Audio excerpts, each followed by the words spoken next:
Hello' guys, good morning. Welcome to মোৰ এটা নতুন মিনি ব্লগলৈ। আছোঁ এতিয়া অফিচত। দুপৰীয়া প্ৰায় খোৱা সময় হ'ল। মই গৈ আছোঁ লগৰজনৰ লগত তাৰ ভোগ।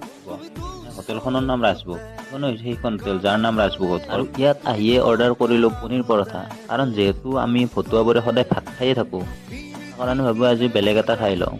কিন্তু আহি নোপোৱালৈকে ইফাল সিফাল কৰি ঘূৰি চাই আছোঁ। বহু সময়ৰ পিছত প্ৰথমতে আহি গ'ল পনীৰ পৰঠা। আৰু এয়া গধূলি।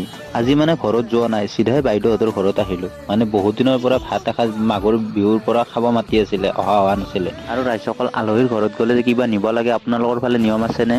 আমাৰ ফালে আছে। তাৰ কাৰণে ভাগিনহঁতৰ কাৰণে অলপ কিবা লৈ আহিলোঁ। আৰু আমাৰ মাহঁজনে পুৰা মুখ মেলি হামুদি আছে।